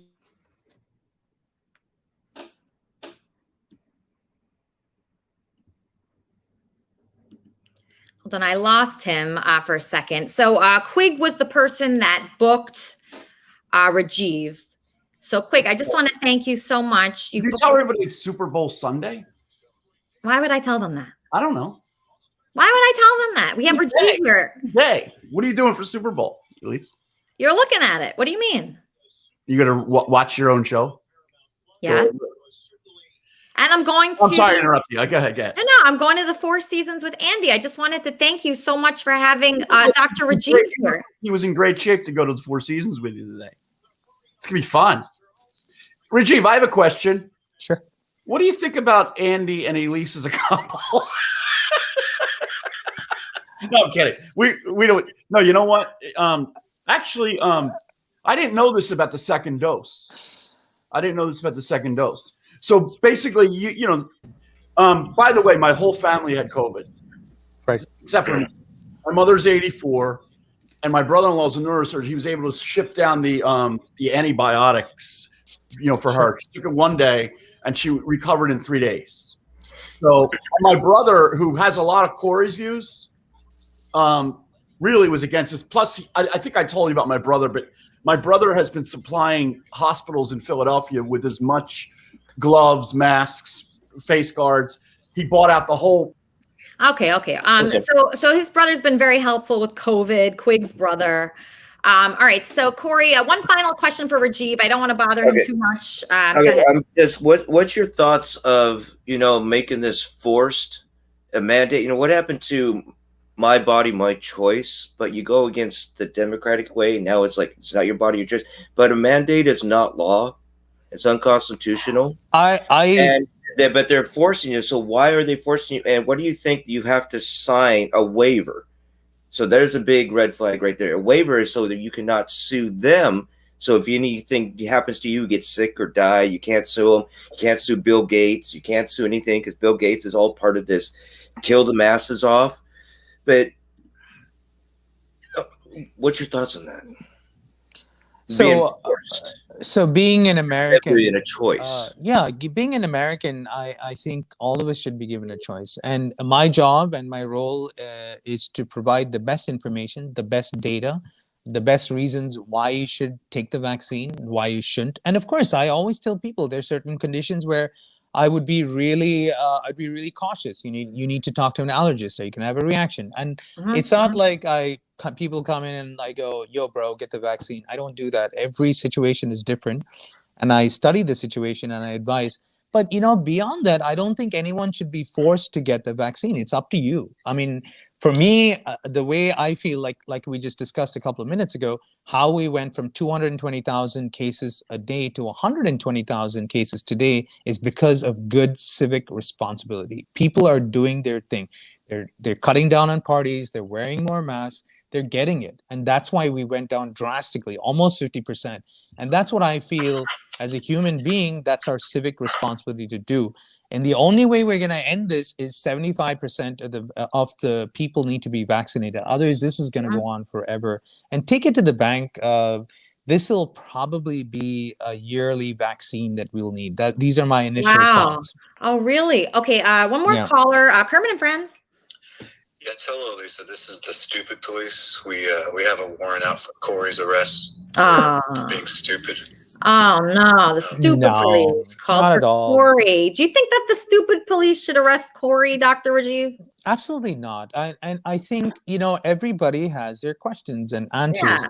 And I respect everyone's. I never say, when someone asks me a question, I never say, what the fuck are you asking me? What kind of dumb? No, my role is to say, take a step back and say, tell me more, Corey. Why are you thinking this way? Or how can I answer that question in a better way? There's no point, and every question is legitimate. This is a crazy virus. This is a crazy pandemic. And for me, every question is legitimate. So that's what I feel about this. Absolutely.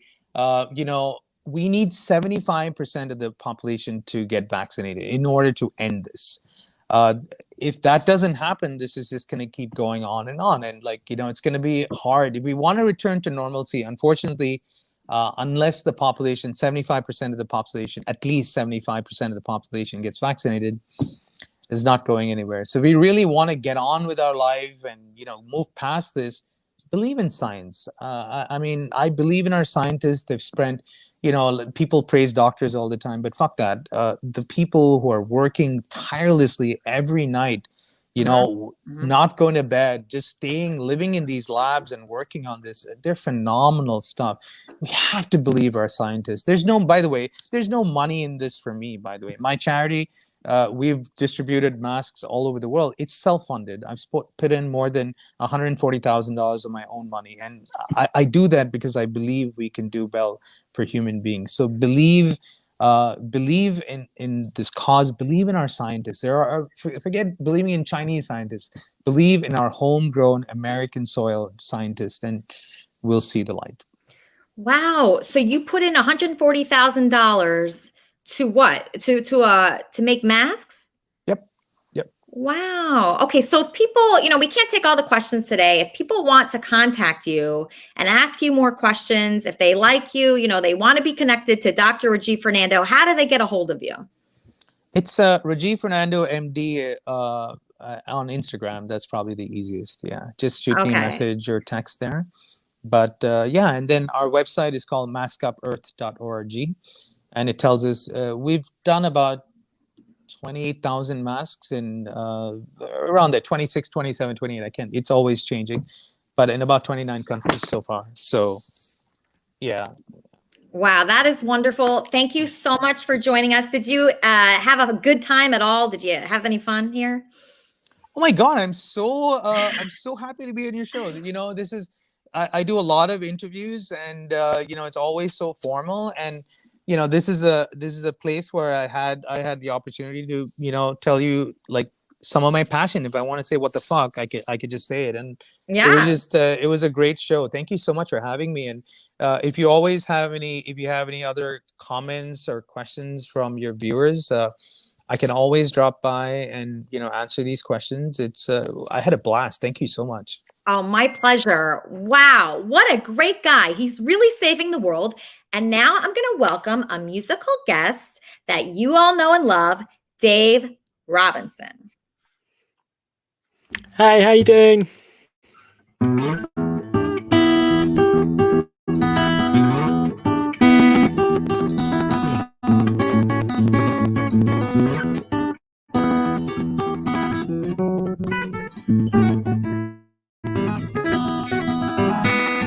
Hey, hey, hey, hey, baby, hey. Hey, hey, hey, hey, baby, hey. You gotta love me, woman. Like I say, is hey. Love me. Love me when I'm down. Love me. Love me when I'm down. You gotta love me, woman. No one else around.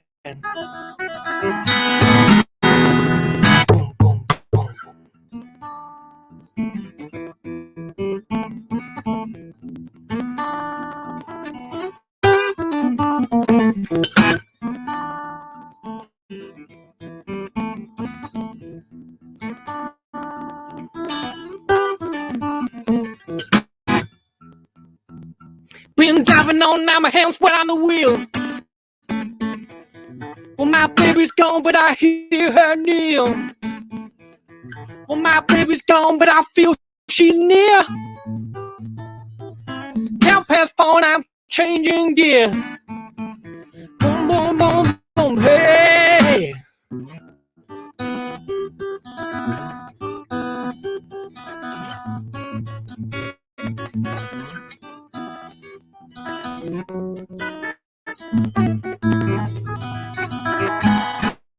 Hey, hey, hey, baby, hey. Hey, hey, hey, hey, baby, hey. Yeah, I love you, woman. Everything gonna be okay.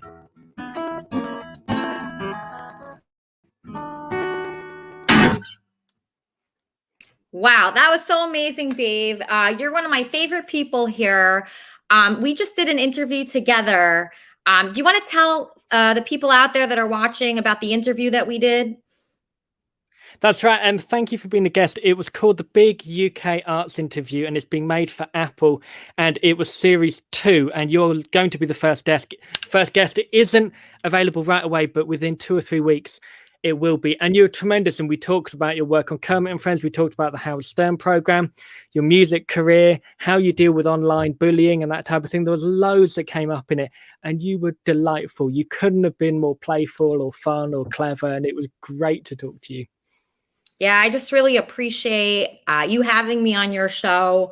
Do you have any thoughts on today so far, or how Kermit and Friends is going? Yeah, I love it. Also, it's been really interesting because, like, coming from the United Kingdom, hearing about what coronavirus is like in America is fascinating, because all you see is news reports and you get a little bit of international stuff, but you don't actually know what it's like day to day for regular people outside of your own country. So it's really interesting hearing that it's totally different, and that America's so big, and that the vaccinations are going so much quicker in America compared to what they're doing in the UK. And they had a much later start vaccinating. So yeah, it's been really interesting hearing it all.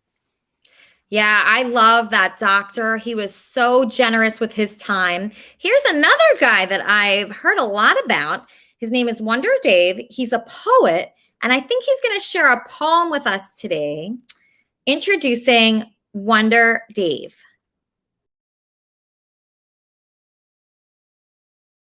Can't hear you, Wonder Dave. I'm so sorry. You keep getting me when I'm doing dishes, Eliza. I set up this lovely backdrop so I would look nice for you, and I will do a poem as promised. Hi everyone, I'm Wonder Dave. I'm a writer. This poem, I decided to do this. It's about the 4-year anniversary. We're like a month past the 4-year anniversary of this guy. So let's celebrate. This piece is called The Goblin King. I hope y'all like it. Eliza and Friends. Kermit and Friends, I'm so sorry. And lo, before them appeared a man in very tight pants so tight the outline of their bulge would indelibly make its mark upon a generation of young nerds forever scripting their lives into a film entitled My Adolescent Sexual Awakening, starring David Bowie's crotch in The Labyrinth. Also featuring Namor the Submariner, Grizzly Adams, and Jeff Goldblum. Lots of Jeff Goldblum. David was tall, lean, clever, and glamorous, a peacock of a man, and young me, absorbed in the world of goblins and elves, felt decidedly peahen in my ordinariness. With his sly smile, he obliterated any sway that the saccharine songs by the new kids on the block might have had. Bubblegum goodness never stood a chance against Jareth, the goblin king of the labyrinth. What kind of magic spell sparked this burning in my loins? My hormones began to dance, magic dance. I wanted to be put into a crazy maze where I would go on a journey of self-discovery, but at the heart of the maze, I would not rescue my baby brother, because babies kind of suck. My prize would be Jareth's kiss. We would make out with all the fervor of two scrawny dudes rubbing together like sticks to ignite our fire. I would rip open his frilly shirt, have an awkward moment while he took off his boots, and then he would use magic to rip off all my clothes while he choked me just a little, because evil is sexy. But it would be consensual, and he would know that my safe word is Ludo. Then, what lies beneath his tights would reveal itself unto me, and I would bask in the glory of our androgynous lord. Play with his magic balls. Sperm would fly through the room like a white barn owl in the night, and I would transcend this universe, turning fan fiction into reality, and we would be kings together forever and ever. Amen. Thank you. Thanks for having me. Wow, you are amazing. Thank you. Thanks for having me on your show. This has been fun. Real fun to be booked on a show with an infectious disease expert. Not what I was expecting to happen today. Yeah, you can't really expect anything that goes on here. Trumpster Bob was supposed to be on today. He's our COO. He has some questions for me. I do not see him now, and I think I'm going to end. But what do we have to look forward to on the wrap-up show, Corey? Can't hear you. Still can't hear you. You're silent. You're more silent. I forgot I had myself on mute because Okay. I'm backstage. If you don't have yourself on mute, you can hear me. But we're obviously going to be wrapping it up talking about this. But this is, Elisa, this is a great show today. It is. And I love how they pronounce your name all the time. But this is the way debating is supposed to be. Mm-hmm. Yes, debating can get heated and arguing, going back and forth. Yes, can. This is way too. You could disagree to disagree, but if people have their opinions, they have their rights. And yeah, you can get vigilant and angry sometimes. Well, obviously I do, but yeah, it's a great show. But if Fernando wants to join my wrap-up show, I would love to have him. More Yeah, questions? he would be great. He would be great. Hold on one second, just getting a call here. Kermit and friends. How's it going there? This is the coronavirus again. The coronavirus is calling me back once again. Hey, Corona. I just want to tell you, Corey, I'm coming for you, Corey. I ain't going nowhere. I'm coming, and I'm gonna put you in the ICU, Corey. Uh-oh. Okay, Corey, that was coronavirus. They're looking for you. I'm right here. I don't live in fear. I'd rather die on my feet than die on my knees. So come get me. Yeah, you don't live in fear at all. Okay, so on the after show, I assume you'll be talking about this show, about the doctor. We had some new people here like Wonder Dave. Wonder Dave was awesome. This guy is awesome. He was actually, he was connected to me through Supertramp. Yes. So what is your relationship with Supertramp? Supertramp and I dated probably like 15 years ago, I think, when we were both like in our early 20s. So. Oh, that's so awesome. Okay, Kermit and friends. Hi, quick question for Corey. Is he still at war with Danny from LA? I can answer that question. Okay, so Corey, the thing that's great about Corey here, right? There's a lot of great things that I like about Corey and that I like about people in general. But the thing that I like about Corey is his resilience. Okay, so he might fight with somebody. He might be in an argument with somebody, like Danny or whoever. He had multiple people going against him every day this week. Right, Corey? Mm-hmm. Yeah. It's nothing new. So even though they say the worst possible things to Corey, it just goes right through him. He doesn't care about it. He's strong. He has strength to him, this guy, Corey. Justin, have you noticed that Corey can handle anything and that he's very strong? Yes, other than that, I think that Corey's just very, very, I don't know how to explain it, Lisa. I think that he's very, very,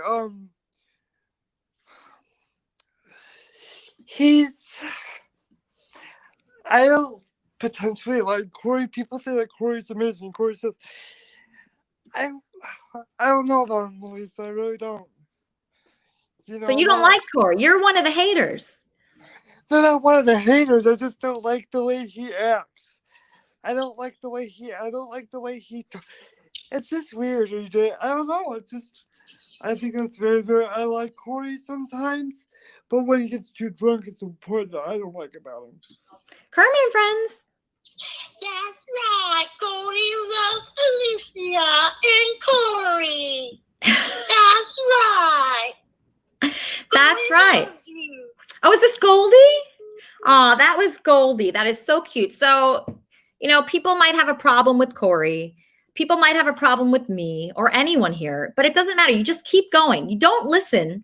Like Dave, for instance. Dave, do you have another song for us, Dave? Yeah. Okay, great. But before you start, I just want to say one more thing. People like Dave, people like Wonder Dave, people like Corey, people like Justin, people like Darren, we just keep going. We don't listen to what anybody says. We don't take any other input from other people. Is that right, D-Man? Yeah, that's right. You have to just take it in stride and move on. You just move on. You don't let what other people say get to you. People will have all kinds of opinions. It does not matter. You know, someone's calling me. Hold on one second. Kermit and Friends. Yeah, this is good. I really like Corey. He's really cool. Oh shit! You're not supposed to do that. Sorry, Corey. Okay. All right, Dave. So play a song for us. We're getting towards the end. We're going to bring Chumpster Bob up, but here's Dave Robinson again with another song. Thank you.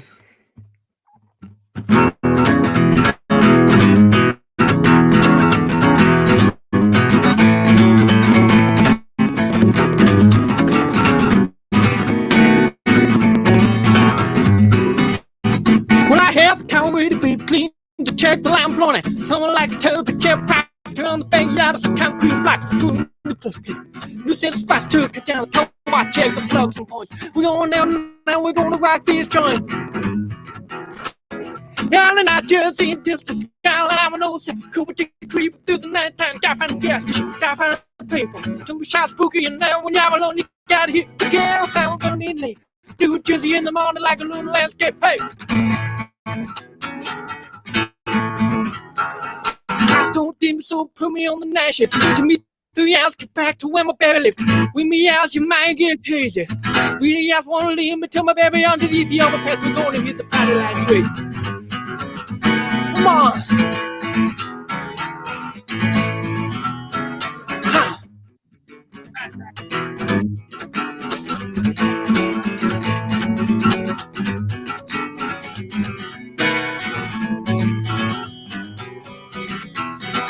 Wonder when she was implied behind the counter rules. Is it 5 big boy, 5 chicken for seat? She's in my lap, we're wiping our fingers, keeps cold on map. And I remember one on the side of the hill with them big brown eyes and make your heart stand still. 5 of them all pushers, sinking fast, gotta make a pistol, one more wipe the window, check the gas.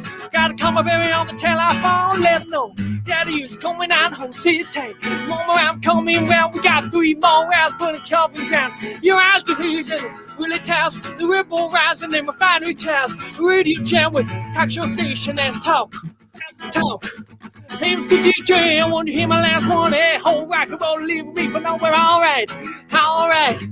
All right. All right.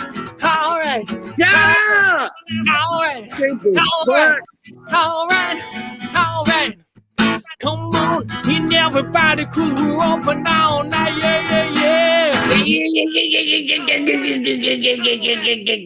Yeah. Bob, what is going on? What? There's a huge echo, first of all. Bob, what is going on? This guy sounds like shit. Oh my God, what a fucking headache. Bob. Thanks, Bob. Oh my God! Ask your fans out there. This guy sounds like shit. I'm sorry I'm late. Look, in my defense, I stayed up all night long fucking partying, okay? I stayed up all fucking night long partying. I didn't make your time, 1 p.m. Sunday. I apologize.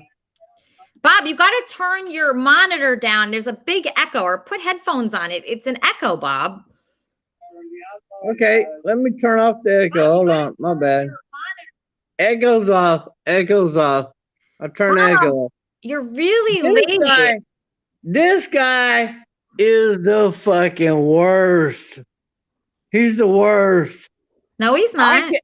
I can hook you up with a Mexican band that is 10,000 times better than this motherfucker. Like, this guy's the worst. Like, I can hook you up. I swear to God, I can hook you up. I can hook you up with a band that'll get you some fucking place. This guy is the worst piece of shit I've ever heard in my life. Oh my God. Like, oh my God, he hurts my fucking brain. All right, hold on one second, Bob. Kermit and Friends. Hey, Elisa. Yes. The guy is a great performer. He sounded almost like Elvis Presley. Exactly. Thank you, Bill. That was Ham Hands with the truth. Thank you, Bill. What? This guy sounded like a piece of shit, Elvis Presley. Bob, you know, I don't know why you woke up like this. Why are you saying that? Why? This guy is so nice. This guy's name's Dave. He's an excellent performer. He's incredible. I love him. He's like one of our house bands. He's not good. He don't even come close to being decent. He sounds like shit. You need to can this motherfucker. Like, Bob, I know I may be late. Let me tell you something. I may be late. You'd be better off with talking to yourself for 15 minutes, 45 minutes, waiting on me to come in live stream, than to play this sumbitch. Like, this guy's so bad. 1 second, I'm getting a call. Oh my Kermit and God. Friends. Kermit and Friends. Take a poll. I Take think a poll. up on the wrong side of the bed. I think Dave is lovely. I think he's very talented, and he kind of looks like a mixture of Joaquin Phoenix and Jeff Count. Yes, I agree with you, Lori. Thank you so much for calling in. I agree with Lori Bolton. She likes, okay, another call. Kermit and Friends. Yes, if I may say, Dave is actually good. He's great. He's fantastic. I play basic guitar and vocal, but I can learn a lot from this guy. And obviously, he's like I said last time, Stevie Ray Vaughan. Exactly. Everybody likes, thank you, Corey. Everybody likes Dave. Dave is awesome. I'm just really sick of people here trying to tear others down. See, that's the problem. That's the problem that we run into when somebody's good. People are jealous. Kermit and Friends. Hi, Lisa. How are you? Good. How are you? Good. Did you get my voicemails? I'm on the air right now, Barry. I know. You should play my voicemails. They're really funny. Oh, thank you for reminding me. I forgot. Oh my gosh. Thank you. Okay, Barry has reminded me. Thank you, Barry. I'm going to play your voicemails right now. Okay, so Barry, thank you. I completely forgot. I was distracted with other things. But I'm going to be playing Barry's voicemails to me. He has a lot of thoughts that he wants to convey to me. But first, before I play his voicemail, I just want to read you something from the Bible. Okay? In Exodus 20:17, you shall not covet your neighbor's house. You shall not covet your neighbor's wife or his male servant or his female servant or his ox or his donkey or anything that's your neighbor's. So you shouldn't covet Corey's participation in Kermit and Friends wrap-up show, right? Or his position as Wendy's co-host. He earned that position. And in life, you get what you earn. So the reason why Corey is Wendy's co-host and Wendy is, and vice versa, is because they have earned it. Okay, so you can't covet anybody's position here. If Dave is the house band, which he's one of the house bands here, you shouldn't covet that. You shouldn't be jealous of him because, first of all, Trumpster Bob is COO. So he has nothing to be jealous of. Dave. I mean, Dave is awesome. And I hope Dave and everybody here participates in the Kermit and Friends after shows. I'm just going to ask Eric something quickly. Eric, you were the last guy to propose to me. Do you think I should marry Andy Dick? Oh my God. That's a complicated question. Does Andy Dick, well, I mean, I think you had a good point earlier. You got to follow your heart, Elisa. You have to trust your heart too. And you got to remember, when you marry someone, they own half of your wealth and you own half of their wealth too. And I think it's a smart idea in business to come up with a plan, like a 10-year plan, for instance, 20-year plan, and say, this is what we're going to do. And to do that before you say, oh, let's get married. Have you ever seen a divorce happen live in action? You ever been part of that? I think your mom got divorced from your dad, didn't she? Yes. Was that fun to be a part of? No. Nothing's been fun until Kermit and Friends. Kermit and Friends. Hi, question for Eric. Did that guy, Kleenex, Christopher Dick, did he ever come on to you or like touch you or anything inappropriate like that? All right. Great question, Mike. Okay. So we're going to go to a voicemail that Barry left me. This is made by Sugar. Sugar is not here today because Sugar, well, she'll tell you, but it's what we need to do right now is Sugar's been there for us, right? Sugar's been here for us. We love Sugar. She's been incredible for the show. She'll be back. She's going through a rough time right now. She's not feeling well. So I want everybody to reach out to her and just give her love, okay? So Kermit and Friends. Yeah, this is Corey. Hey, Corey. Two questions. Dave, now since you joined this, you're gonna have the Haters Club, and can I be Andy Dick's best man? Yes. Yes, you can. Yes, absolutely. Thank you, Corey. Wow. So Corey will be the best man at my wedding to Andy Dick, Trumpster Slob Bob's cousin. I'm guessing you're not a fan of Trumpster Bob. Hey, I'm Trumpster Bob's cousin, Trumpster Slob. I want to ask you two questions. Why is Benji's last name Bronk? Can you answer that for me? That's just his name, Trumpster Slob. Can I shave your legs with my spit while you only wear a Kermit and Friends thong? All right, let's listen to a Barry Boss voicemail. Let's listen to that. Here is Barry Boss leaving me a voicemail. Elisa, it's Barry. I just had a talk with Supertramp.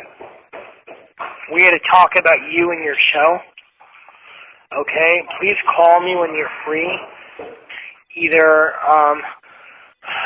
tomorrow afternoon on Friday after 4 p.m. Eastern Time or on Saturday.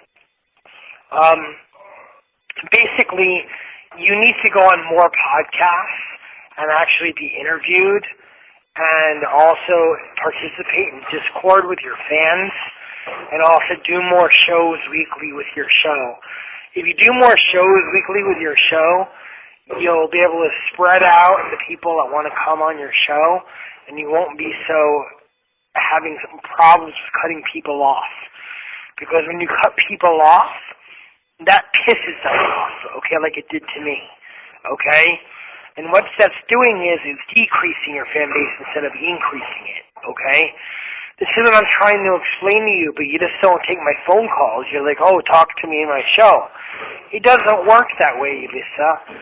I don't launder my business in public, okay? Okay? I'm the kind of band that Bon Jovi is. I don't launder my business in public, okay? Most celebrities don't launder their business in public. It's like very odd what you're doing, okay?